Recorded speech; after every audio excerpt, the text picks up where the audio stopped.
This is Justice, History, and the Law. Lectures, discussions, and interviews from the Robert H. Jackson Center in Jamestown, New York.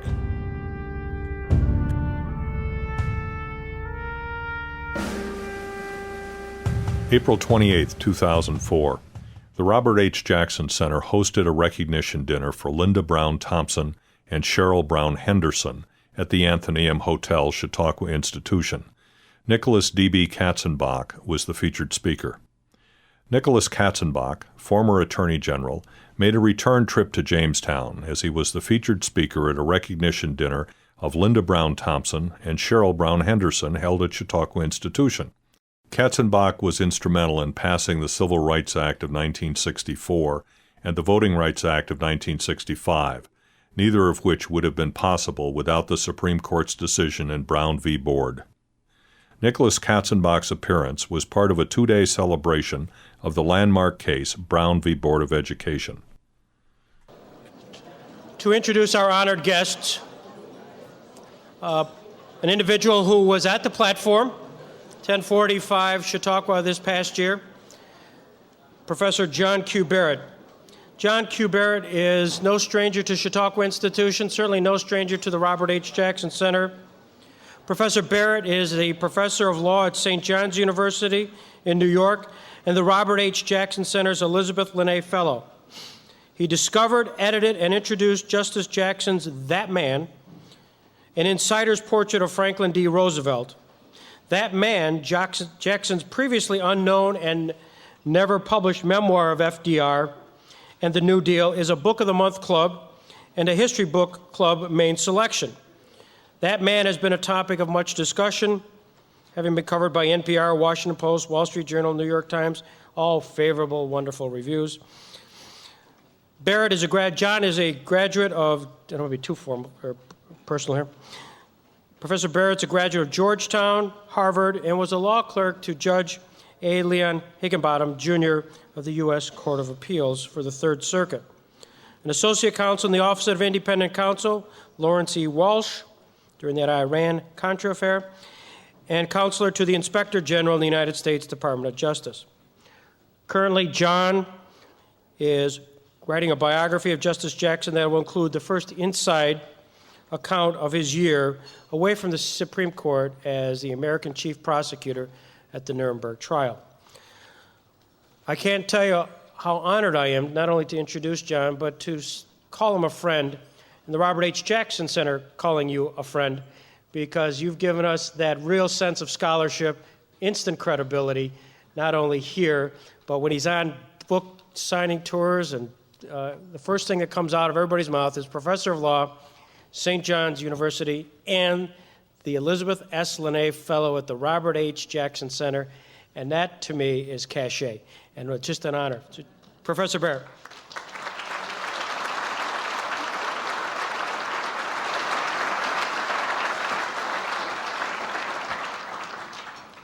Thank you, Greg, and thank you all very much. It, of course, is an honor and a great pleasure to be back in this very special place, Chautauqua Institution, Jamestown. I just call it Jackson Land. I do insist that you continue eating, and as this course is done, dive into the next one. My privilege this evening is to introduce three special groups that are with us this evening. Those groups are the clerks, the spirits, and the sisters. Let me begin first with the clerks, the gentlemen who I had the privilege of sitting with during an extraordinary conversation this morning. Many of you were there.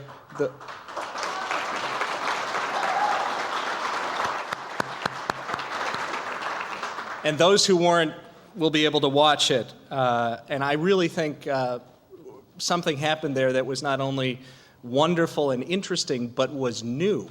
I'm startled in hindsight that no one had ever invited these guys to have this conversation, and what they were able to put together and really work together to discuss adds to our knowledge of this very important decision that we celebrate in this 50th anniversary year. The four law clerks who are with us this evening. First, John David Fassett. John Fassett, a New York native, is a graduate of the University of Rochester.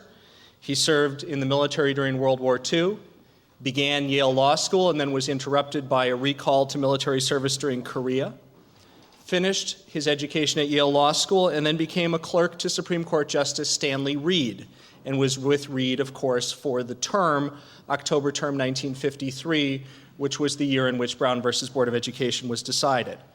Following his clerkship with Reed, Jack Fassett returned to New Haven, where he began to practice with the law firm of Wigan and Dana. After a significant and very successful tenure there, he moved into the business world, serving as a corporate executive and rising to become the CEO and chairman of the board of the United Illuminating Company in New Haven. Connecticut Electricity, thank you, Jack Fassett. He's also a biographer himself. He's the author of the definitive and really voluminous and majestic biography of his boss, Stanley Reed. The book is New Deal Justice, The Life of Stanley Reed. Jack is now retired and lives in North Carolina. It's an honor to have him here this evening. Jack Fassett.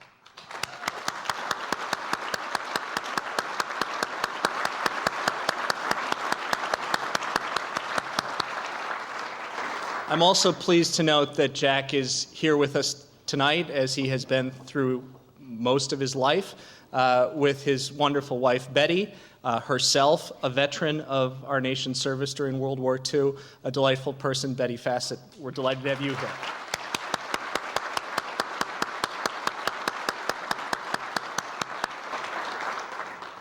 The second clerk I have the privilege of introducing is Frank Sander. Frank Sander has an extraordinary personal story that he told us in a compressed and very understated way early this afternoon. He was born in Stuttgart, Germany in 1927, a German Jew. In the aftermath of Kristallnacht, his family, in a story that I'm sure is extensive and much more extraordinary, got out, individually, seriatim, but in total, first to England and ultimately to the United States. He graduated from high school in Brookline, Mass., became a Harvard College graduate, a Harvard Law School graduate, with U.S. Army service in the midst of that, and then a law clerk, first to a United States Court of Appeals Judge, Calvert Magruder, and then to Justice Felix Frankfurter, again during the October 1953 term of the Supreme Court, during which Brown was decided. Following his clerkship with Justice Frankfurter, Frank Sander practiced law, first with the Department of Justice, and then with a law firm in Boston.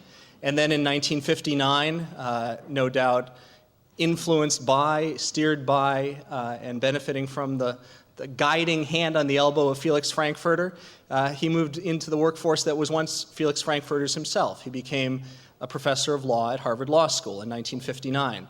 Frank Sander still teaches actively. He is the Bussey Professor of Law at Harvard. He is the director of the Harvard Law School Program on Dispute Resolution, and it's a pleasure to welcome him this evening. Frank Sander.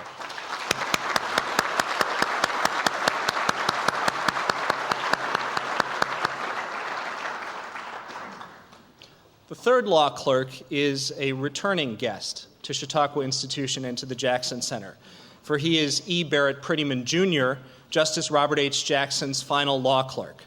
Frank Sander actually mentioned this morning that his boss, Felix Frankfurter, had no children, and so for Frankfurter, the law clerks, who were all men, were his pseudo-sons. It is not an exaggeration to say that Barrett Prettyman, Jackson's final law clerk, was somebody who, although Jackson had his own children, was most near and dear to that boss. Barrett Prettyman is a native of Washington, D.C. He's a graduate of Yale College and the University of Virginia Law School.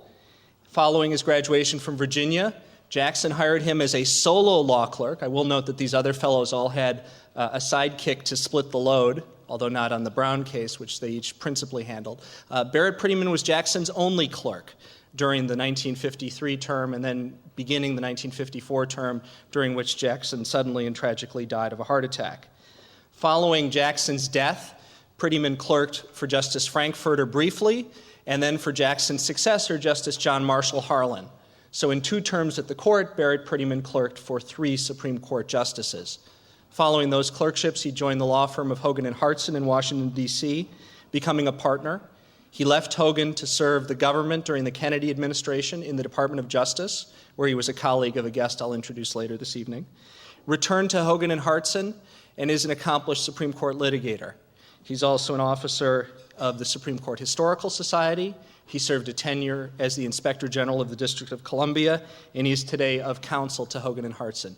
Barrett Prettyman gave an extraordinary lecture at this podium in this room last October about Justice Jackson's work deciding and drafting and thinking about the Brown case. And that discussion really was a key part of the planning and the seed that blossomed into today and tomorrow's event. Barrett Prettyman, welcome back to the Jackson Center in Chautauqua.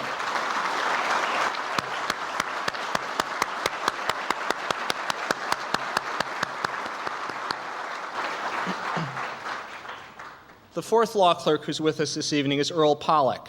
Earl Pollock, a native of Iowa, graduated from the University of Minnesota and from Northwestern University's law school. At the beginning of that summer of 1953, he became a law clerk to the Chief Justice of the United States, Fred Vinson. Chief Justice Vinson died suddenly and unexpectedly that September, and after a brief period of uncertainty, once President Eisenhower had appointed the successor Chief Justice, Earl Warren re-employed or continued to employ the clerks who had been with Chief Justice Vinson. And so for the bulk of the process culminating in the May 17th Brown decision, Earl Pollock was with Earl Warren as his principal clerk working on that majestic project. Earl Pollock actually stayed for a second term with Earl Warren, and so was part of the process that culminated in Brown 2, the remedial phase of the case. Following his Supreme Court clerkship, Earl Pollock practiced law in the Department of Justice, and then moved to Chicago and went into private practice there with the law firm of Sonnenschein, Nath, and Rosenthal.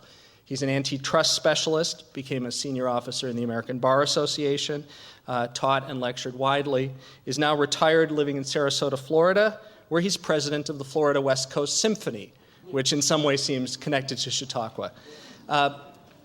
Each clerk contributed something extraordinary today, and there is no understating the responsibility here. The author of the Supreme Court opinion in Brown versus Board of Education is Earl Warren, the Chief Justice of the United States. But it is also not an understatement to note explicitly that the clerk whose pen augmented, assisted, completed that opinion that we celebrate is Earl Pollock. Earl Pollock, welcome to the Jackson Center in Chautauqua.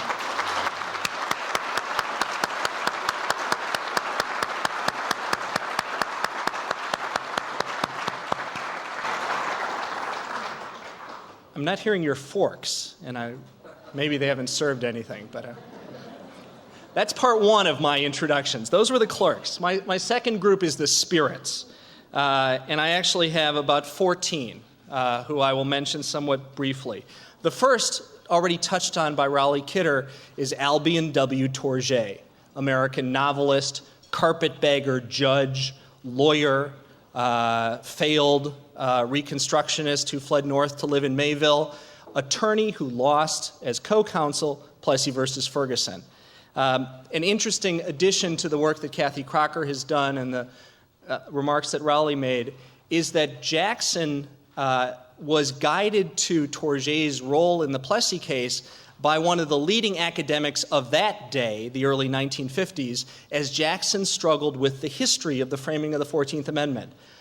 It was a bit of a detour, really, but I think a greatly personally motivating development for Jackson to learn about a Chautauqua County forebear who had played a role and written the winning argument in history, if not in 1896. Albion Tourget is a spirit here this evening. A second spirit is Thurgood Marshall. Thurgood Marshall was director counsel of the NAACP Legal Defense Fund. The Brown case, as you know, was 5 cases. 5 different leading attorneys were litigating those cases up the line and presented pieces of the arguments that won in Brown and Bowling. But Thurgood Marshall is correctly remembered as the principal prevailing winning advocate in the Brown case. And as the clerk said this morning, the time had come. The Brown case was won because the court was ready to take the step. And it's not something that was won by one sentence or another in Marshall's oral argument. But the vision of this litigation, the campaign that culminated in Brown, began with Marshall's mentors and then was taken over by him. Thurgood Marshall, interestingly, came to talk in the amphitheater, where we will be tomorrow, in the summer of 1957, about the implementation now that the victory had been won. Thurgood Marshall at Chautauqua criticized the churches of America for not having done enough between 1954 and 1957 to capture and win the victory by preaching it at the pulpits. I'm not a preacher, and this is not quite a pulpit, but Thurgood Marshall is most definitely a spirit with us this evening. A third spirit, a definite preacher with us this evening, is the Reverend Oliver Brown. He's been mentioned briefly. I think he'll be mentioned in more detail tomorrow. I hope he will be. He was simply one of the brave parents who took on the fight, who volunteered his name, his time, his physical safety in an investment in the equality of his own children. There's nothing more fundamental that one can think about a parent doing than stepping up for one's kids. And the Reverend Oliver Brown, the parents of guests I will introduce in a moment, is a spirit with us this evening. Another group of spirits with us this evening, represented by their clerks, represented by the decision, are the justices of the Supreme Court. And I will tell you just a bit about the 9. Robert Jackson, I will virtually skip. I think you know that, and there are so many ways we've continued to talk and learn about that, but it's always the case that Jackson's spirit is present in this place. It's certainly true this evening. The other 8 who were part of Brown in May 1954 physically were in this place just a matter of months later, because Jackson returned from the hospital bed to participate visibly in the unanimity of the court on May 17th, and then died on October 9th, 1954, which led his 8 surviving colleagues to travel as a body, as a court, to Jamestown for the funeral and to Little Frewsburg for the burial of their colleague Robert Jackson. Following that ceremony, the justices repaired to the Moonbrook Country Club, where they were hosted by the Jamestown Bar Association for a lunch, and then, with a little time to kill and something they wanted to see, guess what they did? They drove up that side of the lake. They came around the top of the lake through Mayville, past the cemetery where Tourget rests. They came down this side, and they came in this gate because they wanted to see Chautauqua Institution. They'd all heard of it, and none had visited the place except Stanley Reed. The others expected, I believe, Methodist ministers in tents pitched in mud. What they found, of course, had progressed somewhat since those 19th century circumstances, and they were mightily impressed. They visited the amphitheater. They talked about the many historic events that had occurred there, the great speakers, Franklin Roosevelt, I Hate War, Theodore Roosevelt, etc., who have spoken from that podium.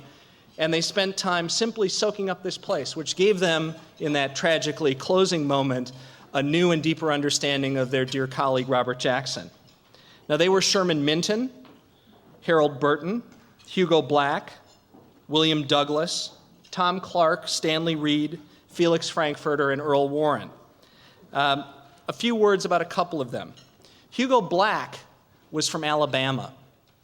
Hugo Black was the justice from the deepest part in the South, whose home turf would have, of course, the deepest problems absorbing the Brown decision and implementing this in the years that followed.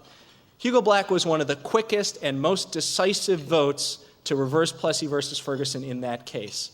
His spirit, with all of theirs, is with us this evening. His alacrity in knowing how that case should be decided and his pressure to decide that first and fast deserves noting. Tom Clark was from Texas, a state with segregation.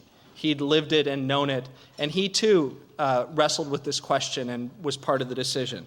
Stanley Reed from Kentucky, a border state, had lived with segregation and wrestled with this issue and ultimately made a brave decision not to dissent because the time had come and the court needed unanimously to do this as a decision. Stanley Reed was the one who'd previously been to Chautauqua because his friend Jackson had hosted him here in the summer of 1937. Jackson was an assistant attorney general. Reed was the solicitor general of the United States. The event was based across the highway at the golf club because Stanley Reed was a golfer, and they played, and then there was a dinner, and Reed spoke. And from that point forward, Reed, a man of the Kentucky country, understood the beauty of this country. Felix Frankfurter, Jackson's dearest friend on the court, was part of that group in October 1954. And of course, Earl Warren, the Chief Justice, led that group. Earl Warren was somebody who Robert Jackson had gotten to know well during the 7 preceding summers, because in addition to coming home to this region, what Jackson did every year from 1947 through the end of his life was spent 2 weeks in the woods of Northern California at the Bohemian Grove. Many stories about exactly what men do and where there. But Warren and Jackson raised a few and talked into the hours of the night. This is Warren as governor of California and Jackson as a justice years before Brown. I think that bond, in a way I can't begin to document, played a role in Jackson's excitement about Warren becoming chief in the fall of 1953 and Jackson's embrace of the wisdom of the Warren opinion in May of 1954. Now, those are the bulk of the spirits.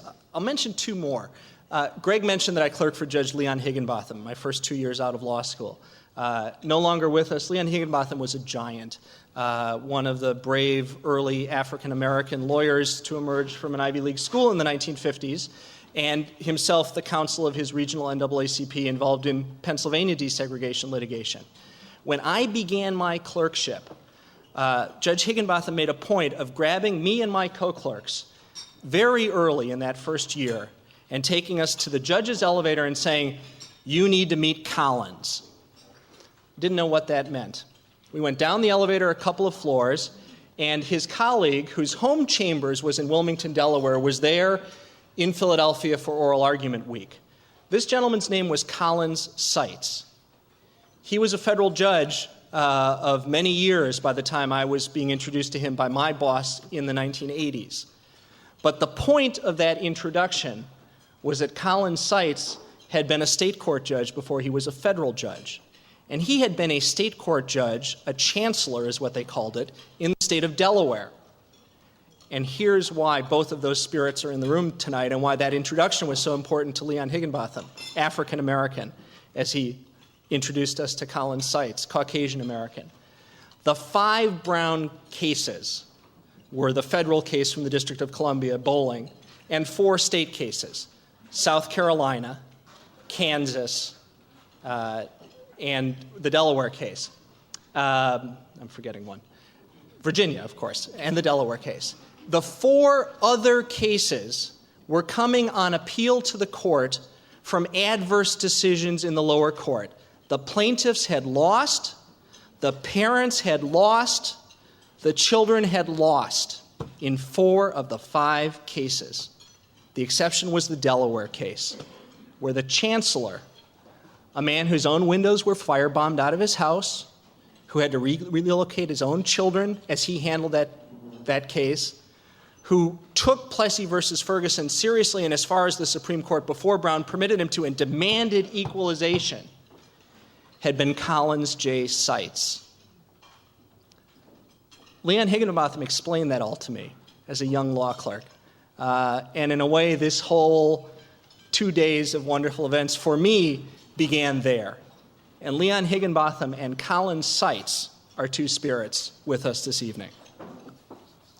The third group that I get to introduce is the sisters. On this, I may be brief.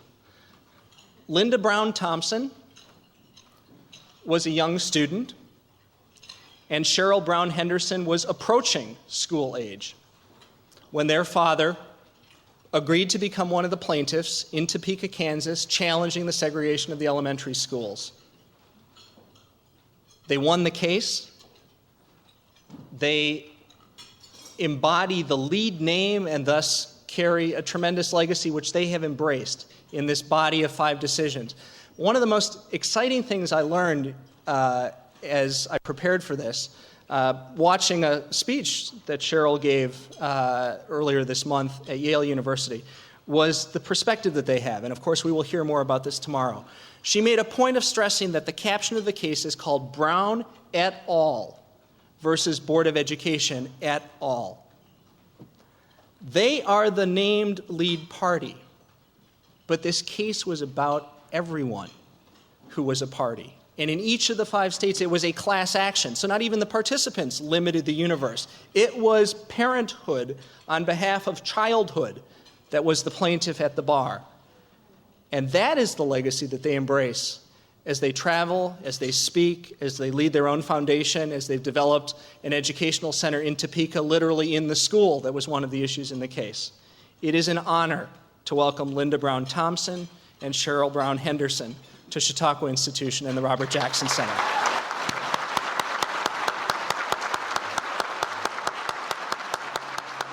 Our final guest and principal speaker this evening is Nicholas Katzenbach.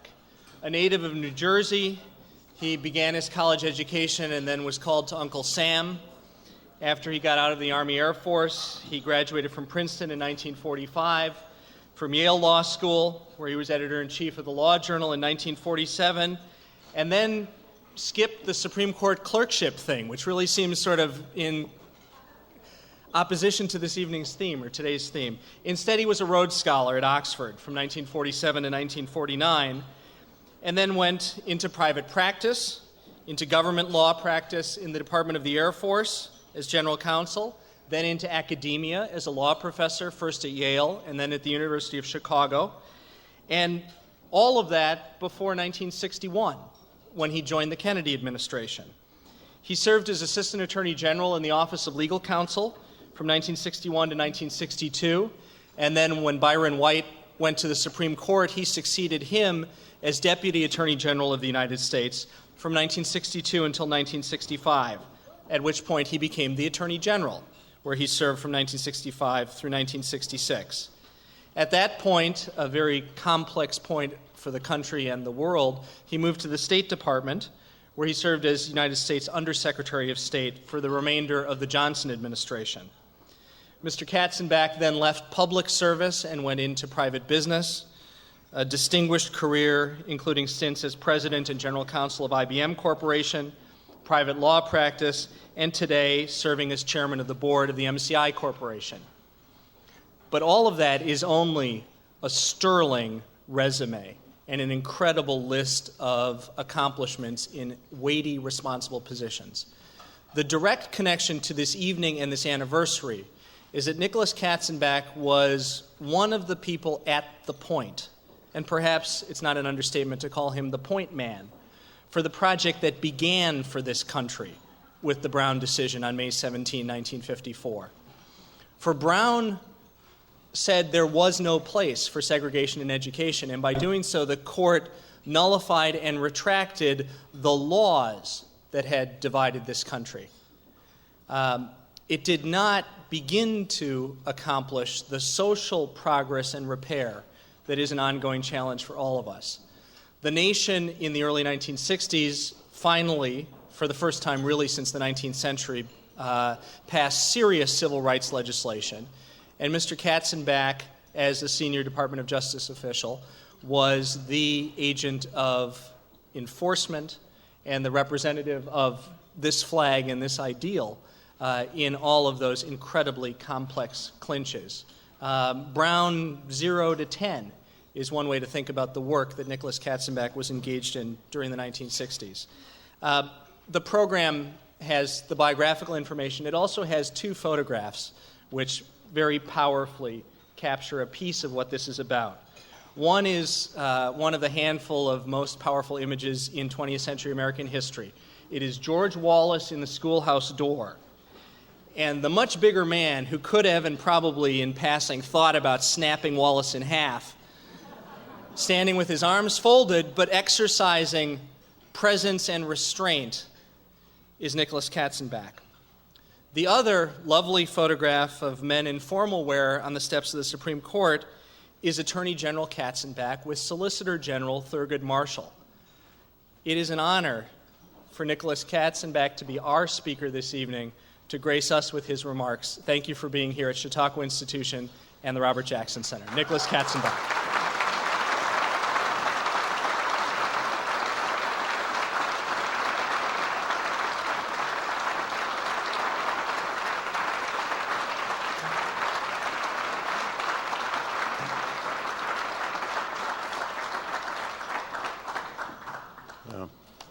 Thank you for that very gracious introduction. I was concerned for a while who it was you were talking about. But it is a great pleasure for me to be here at the Jackson Center on an occasion which celebrates the most significant decision of the Supreme Court in the past century.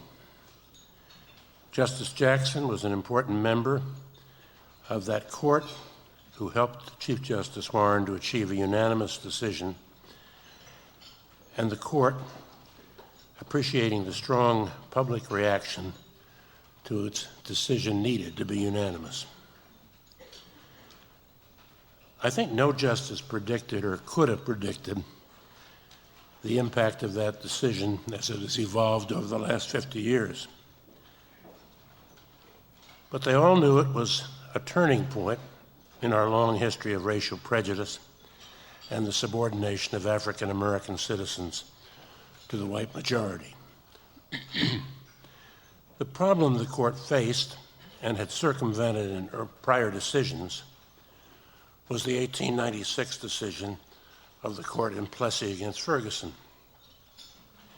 That case held that a black passenger could be compelled by state law to use separate but equal railroad accommodations, which separated the races without violating the Equal Protection Clause of the 14th Amendment. Its rationale was that this was a legitimate exercise of the state's police power, which did not, in their words, necessarily imply inferiority of either race to the other, so long as the separate accommodations were equal. The court explicitly used public schools, which had always been segregated, in its support to demonstrate the reasonableness of its conclusion. Plessy, of course, became the constitutional and, in a sense, the political justification for the Jim Crow laws of the former slave states. It's hard to imagine that the implication of inferiority was not apparent, even at that time, to everyone. The NAACP and its Legal Defense Fund were working to secure equal treatment for black citizens in the court, despite Plessy, because nothing was ever, in fact, equal. And there were stirrings against racial discrimination elsewhere in our society during and after World War II. President Truman had integrated the armed forces, and the court had decided cases with respect to graduate education, especially legal education, which the court probably better understood than others, and finding the separate accommodations not equal.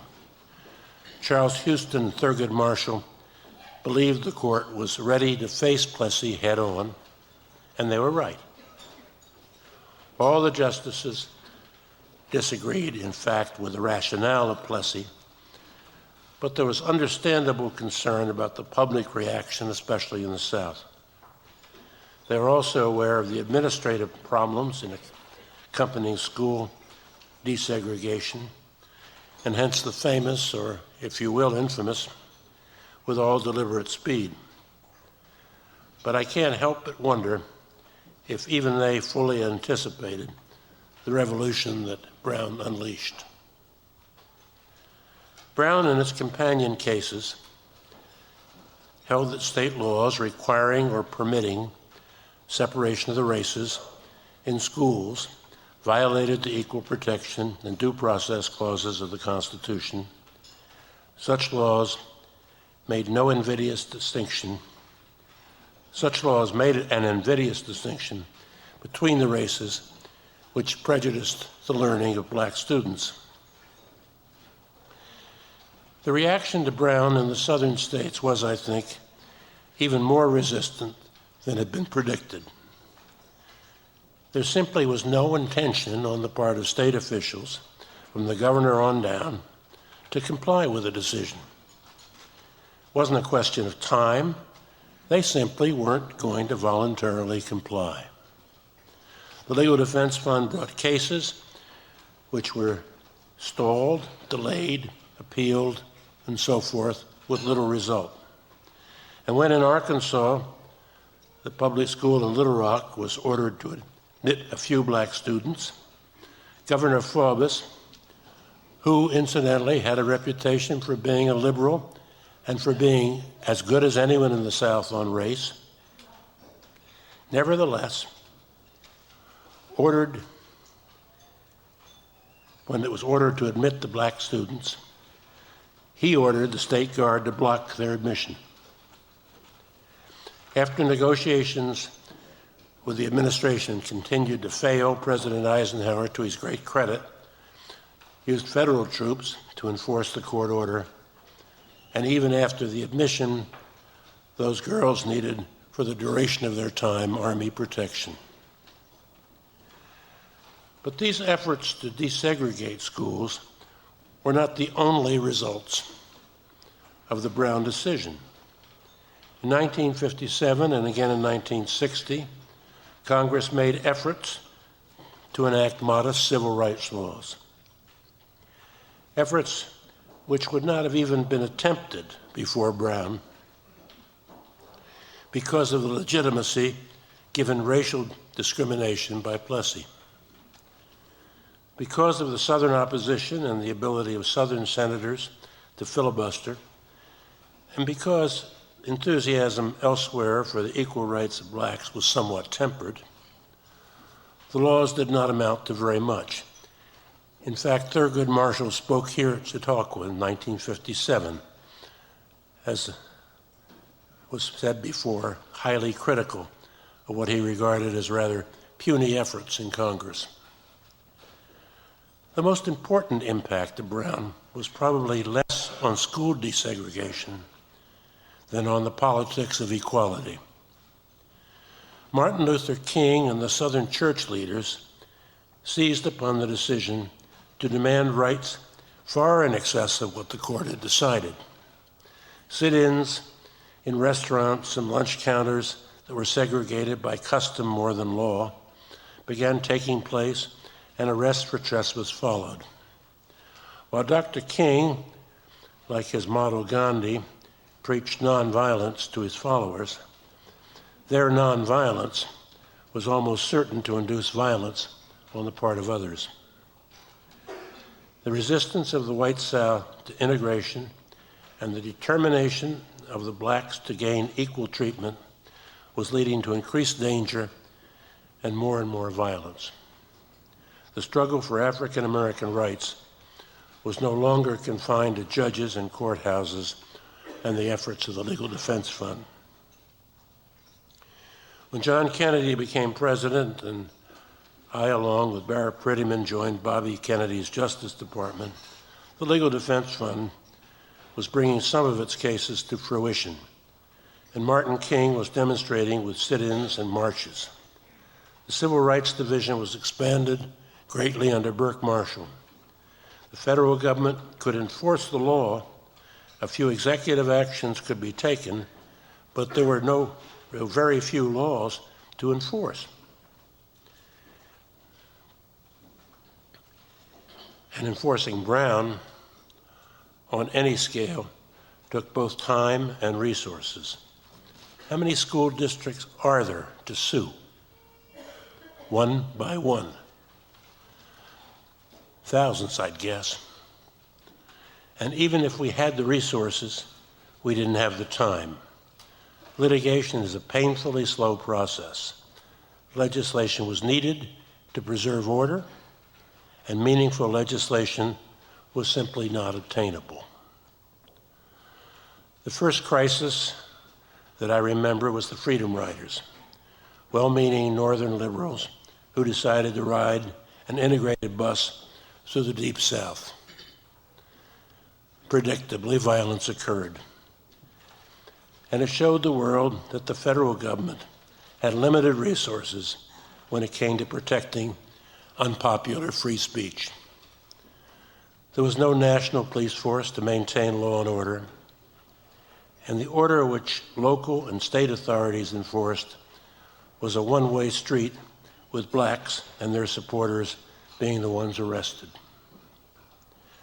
Essentially, the federal government had to choose between the Army, and trying to use courts to establish rights which were then difficult to enforce. The Kennedys made extensive efforts to persuade or cajole Southern governors, who after all were Democrats, to obey the law, to obey Brown, but to no avail. The second crisis was Ole Miss. We joined the Legal Defense Fund suit to get James Meredith admitted to the university and tried to persuade Governor Ross Barnett to comply with the order of the Supreme Court, an order signed by a Supreme Court justice. No success. To get Meredith admitted, we ended up having to use federal troops, as Eisenhower had at Little Rock, to quell a riot which occurred that Sunday night. That riot has been called an insurrection, I think correctly. And I was there. People were killed and wounded simply to get one black student admitted to the state university. I don't intend here to recount the history of civil rights, but merely to point out that if Brown was slow to open schoolhouse doors, it was encouraging blacks to fight the caste system, which had so long suppressed them. Other violence occurred, and we in the Justice Department felt totally frustrated. Essential to resolving the problems in our federal system was for Southern state authorities to recognize their law and order obligations and to fulfill them in a constitutionally responsible way. The only other alternative we had was the totally unsatisfactory one of troops. As violence continued and as Southern law enforcement continued to harass peaceful demonstrations with water cannons and hoses and cattle prods and nightsticks, the situation became increasingly explosive. Thanks to television, public opinion in much of the country was disgusted and angered. It was not, I think, because they supported blacks so much as because they were offended by the conduct of the sheriff's deputies and the police. When George Wallace postured by standing in the door at the University of Alabama, President Kennedy decided to risk seeking real legislation. The demonstrations, with all the dangers they involved, would only cease if real rights could be achieved through legislation. But passing such legislation might not be possible. It would require the support of both political parties and the defeat of the filibuster in the Senate, which at that time meant 67 votes. Civil Rights Act of 1964, of course, was passed with bipartisan support and followed the next year with the Voting Rights Act. Both were surprisingly well complied with in the South, in contrast to the court's decision in Brown. The 1964 Act brought the federal government through HEW into the business of desegregating schools, an administrative task that the courts were hardly equipped to cope with, as well as assuring public accommodations and non-discriminatory employment in blacks. But what in retrospect to me is puzzling and somewhat uncertain is to what extent the Congress and the public appreciated the commitment to equality implicit in that legislation. In principle, it was clearly accepted. In practice, I'm less sure that the costs and consequences to whites were fully understood. The effort to achieve real equality means that blacks would be competing with whites for jobs, for higher education, for political office. That is what equality is about. While the South was fiercely resisting Brown, the North was seeking to understand the obligations state and local governments and school boards had. Brown had only ruled unconstitutional state-required or permitted formal segregation. But its rationale, including schools segregated by school districts, housing patterns, so-called de facto segregation. After all, the invidious lack of equal education for blacks in predominantly black schools existed here even without legal compulsion. From an educational viewpoint, wasn't this just as bad, and didn't something have to be done about it?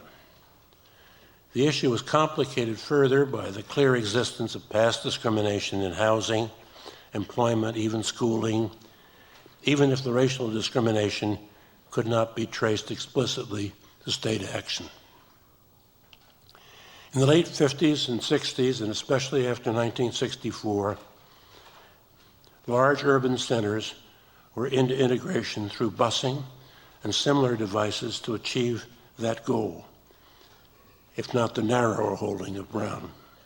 Federal courts were heavily into the business, normally done by state educational administrators.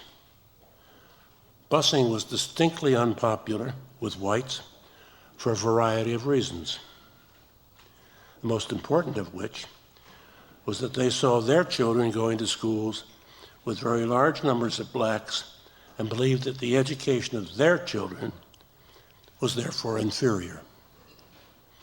More often than not, that probably was true, and it was more easily suffered by whites when it applied only to blacks.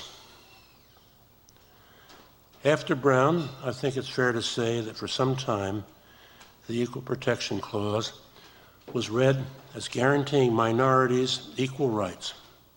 Legislation or administrative orders designed to assure those rights were not subject to any serious constitutional test of validity.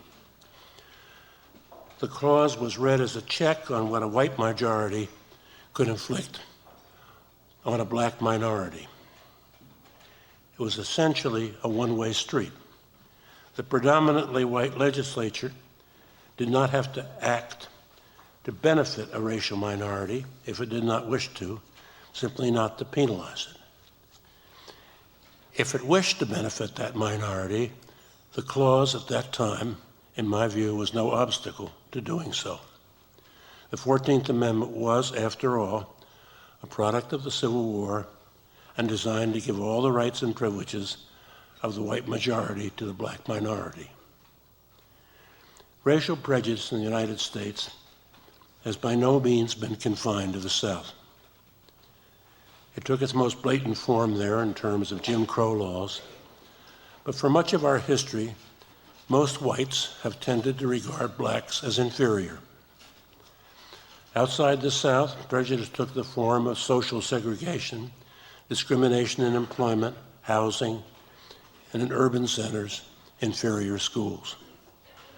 While Northern whites could support civil rights legislation, it was generally perceived as having little effect on them.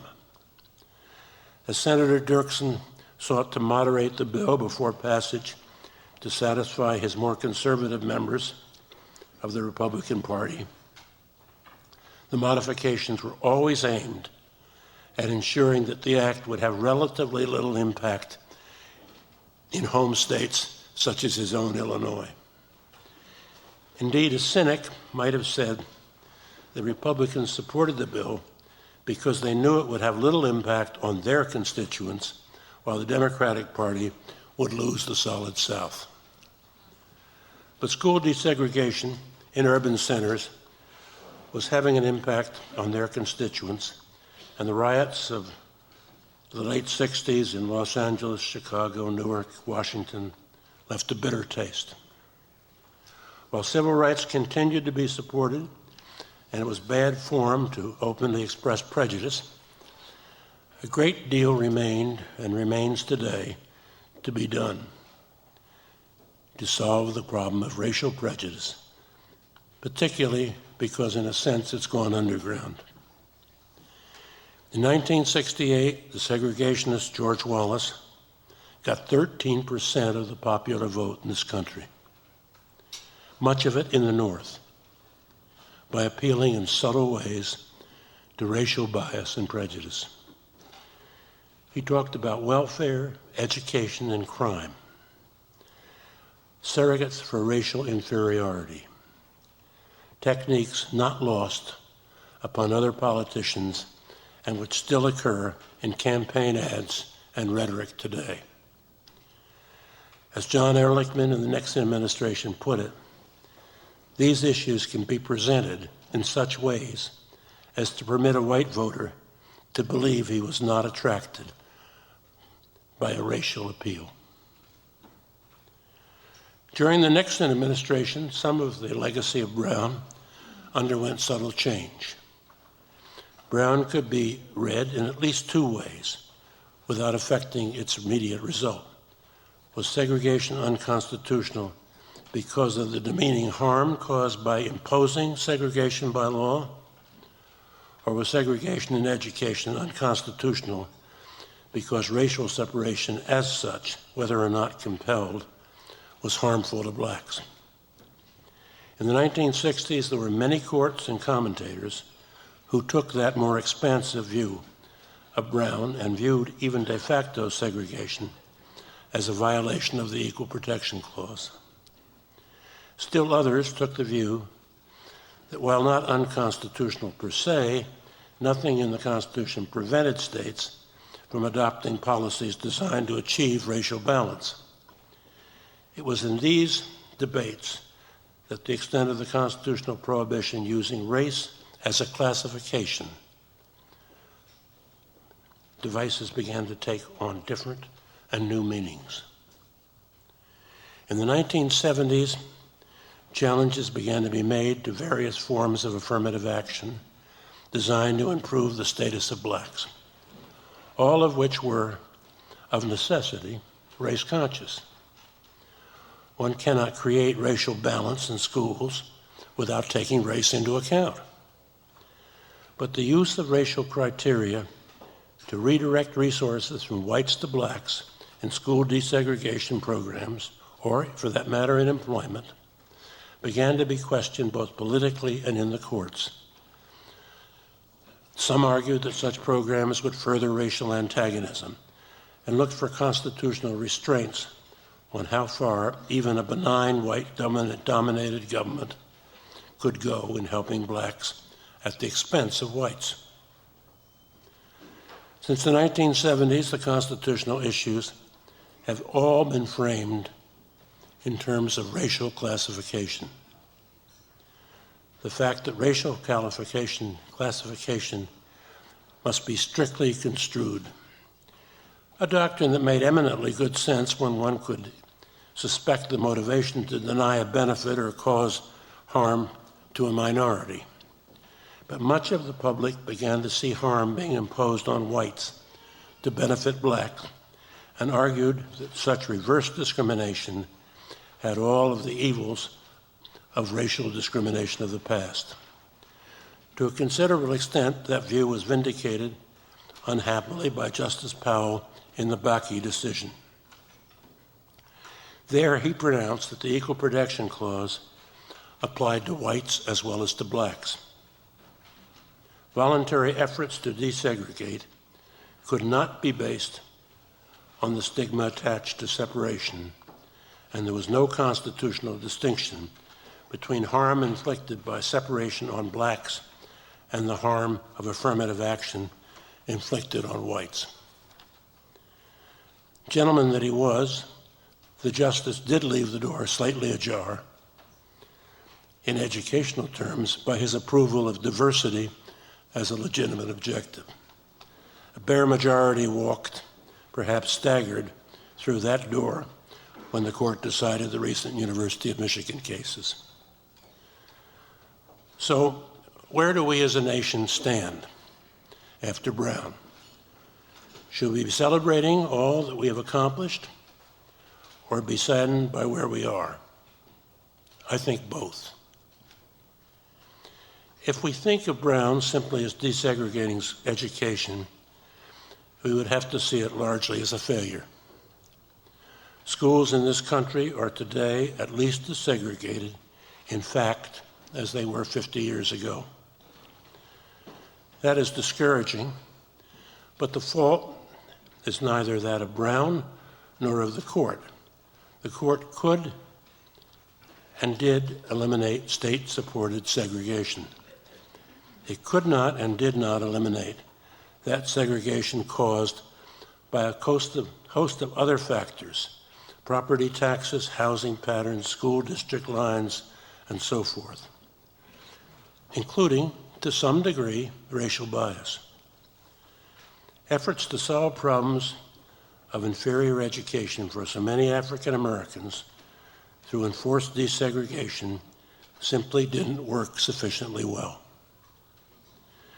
We can have a form of affirmative action in the guise of diversity at elite universities, and that is helpful. But it would be far more helpful to ensure that all our children, black and white alike, get a good education in grades K through 12. Given the international economy we live in, our dependence on technology, education remains a priority problem to solve, and it is an extremely difficult one. If we think of Brown in political terms, it has accomplished much. It has abolished state-supported segregation in all segments of our society and opened the door to legislation which has truly changed our society. It inspired African Americans to insist on the rights to which all of us are entitled, to take political action, and the result has been a growing and prosperous black middle class. When I see the America my grandchildren are growing up in and compare it to that in which I lived at their age, it is different and a far better place in terms of race. We haven't solved the problems. More racial bias than most of us, black or white, will admit still exists. I'm unhappy that the court, which gave us Brown, has thrown what I believe to be unnecessary roadblocks on speeding up the process of racial integration and finally getting to the colorblind society we want. But the direction we're moving in is clear, even if the pace is slower than it should be. And in the final analysis, we owe that to the court, which had the courage and unanimity to decide Brown. Let me conclude by repeating what I said here 40 years ago in celebrating Justice Jackson's life. He viewed the law as a tool to build a better society and recognized, unafraid, the demands of a changing world and a changing society. The role of government was not to bar change, but to see that necessary change occurred in an orderly, thoughtful manner. I think that's what Brown is all about.